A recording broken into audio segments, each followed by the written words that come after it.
25 दिवस उलटत आले। शासन प्रशासनाकडून कुठलाही प्रतिसाद नाही। आता उद्या आम्ही टोकाची भूमिका घेणार आहेत। उद्या लेकरा बाळांसह वडीलधारे सगळे जे कोणी आपल्या आपल्या परिवारासह आम्ही तिथे जाणार। तर ते कागदपत्र त्यांना ग्राह्य धरणं गरजेचं होतं। तसल्ली से पढ़ा होता तुमने तो समझ आते हम, कुछ पन्ने तुमने बिना देखी पलट दिए।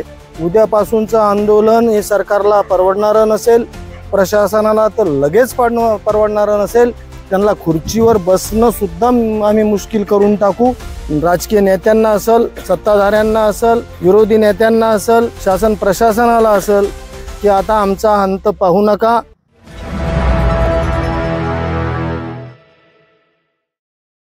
आज ह्या बाधित शेतकऱ्यांच्या धरणे आंदोलनाला 25 दिवस उलटत आलेत। आजपर्यंत शासन प्रशासनाकडून कुठलाही प्रतिसाद नाही। आता उद्या आम्ही टोकाची भूमिका घेणार आहेत। उद्या लेकरा बाळांसह वडीलधारे सगळे जे कोणी आपल्या आपल्या परिवारासह आम्ही तिथे जाणार।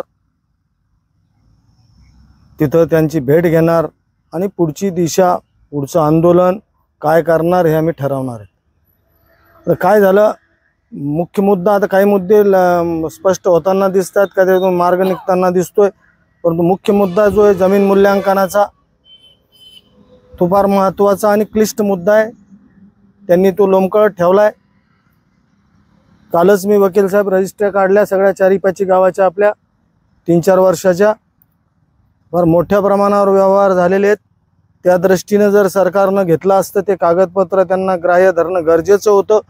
जसं रेडी रेकनर शासकीय मूल्यांकन 3 वर्षाचं आणि त्याच 3 वर्षाचे जमिनीचे व्यवहार याची तुलनात्मक तक्ता बनवून त्याची सरासरी काढून ते त्यांनी मूल्यांकन द्यायला पाहिजे होतं, पण तसं झालं नाही। तरीही आम्ही त्या रजिस्टर त्यांना देणार आहेत। त्यांनी असं केलं, या कवीच्या शब्दात सांगायचं झालं तर, तसल्ली से पढ़ा होता तुमने तो समझ आते हम, तसल्ली से पढ़ा होता तो समझ आते हम, पर कुछ पन्ने तुमने बिना देखी पलट दिए। अशा पद्धतीनं त्यांनी आमचे कागदपत्र पाहिलेच नाही, त्यांनी त्या रजिस्ट्र्या पाहिल्या नाही। आजही सांगतो, उद्यापासूनचं आंदोलन हे सरकारला परवडणारं नसेल, प्रशासनाला तर लगेच परवडणारं नसेल। त्यांना खुर्चीवर बसणं सुद्धा आम्ही मुश्किल करून टाकू। तुम्ही हलक्यात घेऊ नका। या निमित्तानं मला एवढंच सांगायचं, राजकीय नेत्यांना असेल, सत्ताधाऱ्यांना असेल, विरोधी नेत्यांना असेल, शासन प्रशासनाला असेल की आता आमचा अंत पाहू नका।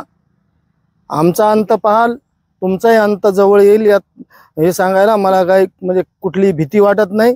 या माध्यमातून इशारा आहे की आता आजच निर्णय घेणं तुम्ही चालू करा, कारण आम्ही आता चाल करून येणार आहेत।